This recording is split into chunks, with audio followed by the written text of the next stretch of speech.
defenders, lines it up for the shot. It's a goal!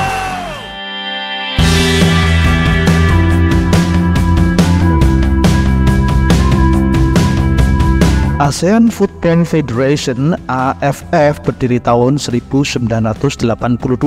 Tujuannya adalah mewadahi konfederasi sepak bola di Asia Tenggara. Anggota awal berjumlah 11. Kini daftar negara pesertanya bertambah menjadi 12 setelah Australia bergabung pada 2013.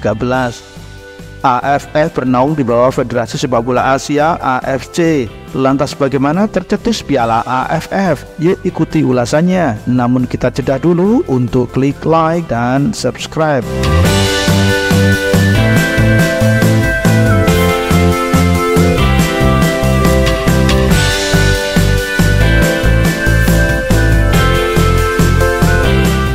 Sebelum dicetuskan Piala AFF pertama kali antar tim nasional, AFF menggelar kompetisi antar klub negara Asia Tenggara yang bernama ASEAN Club Championship antara tahun 1984 sampai 1989.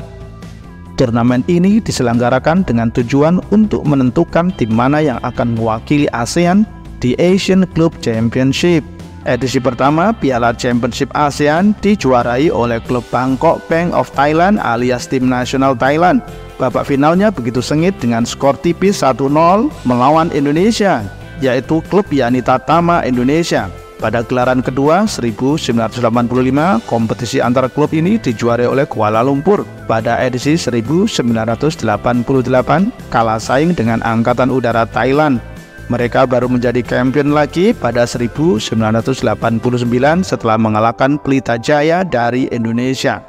Namun dengan adanya perubahan format kejuaraan klub Asia yang diselenggarakan AFC setahun kemudian, ditambah dengan kurangnya respon dari asosiasi anggota, serta kendala keuangan, Piala Championship ASEAN gagal.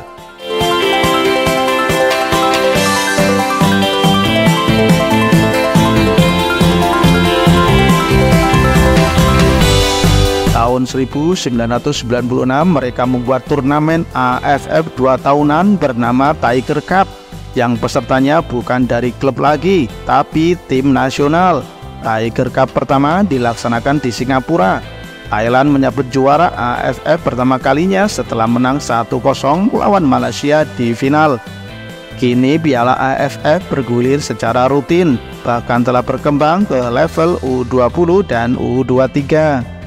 Presiden AFF dari tahun ke tahun adalah sebagai berikut: Haji Kardono Indonesia tahun 1984 sampai 1994, Vijit Ketkai Thailand 1994 sampai 1996, Tengku Tan Sri Datuk Sri Ahmad Malaysia tahun 1996 sampai 1998, Sultan Haji Ahmad Shah Malaysia 2007 sampai 2019, Kip Samet Kamboja 2019 sampai 2023.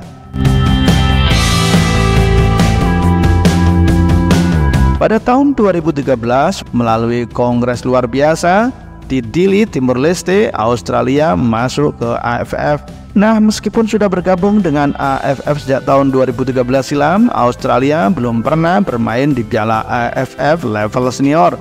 Kenapa demikian? Sebenarnya Australia ikut bermain di Piala AFF, tapi hanya untuk turnamen kelompok umur. Mereka tampil di Piala AFF U16 dan U19. Meski begitu, tim senior Australia belum pernah bermain di Piala AFF level senior. Padahal secara resmi tergabung menjadi anggota AFF. Jika ditelusuri, sebenarnya tidak ada alasan tertulis. Yang pasti, soal absennya Australia di Piala AFF hanya dijelaskan bahwa Australia tidak bermain di Piala AFF adalah salah satu bagian dari kesepakatan awal. Kesepakatan itu muncul karena jika Australia main di Piala AFF senior, kemungkinan besar mereka akan jadi juara beruntun dan merusak persaingan antar negara ASEAN yang lain. Namun seiring dengan perkembangan sepak bola ASEAN sekarang, terutama Indonesia dengan maraknya naturalisasi, maka tidak dipungkiri Australia akan bisa bertanding di Piala AFF level senior. Jadi bagaimana menurut kamu berdasarkan sejarah tadi? Perlukah Indonesia mundur dari Piala AFF yang berganti nama ASEAN Cup 2024 seperti yang dilakukan Australia karena menganggap diri sudah di atas level ASEAN? Tulis di kolom komentar.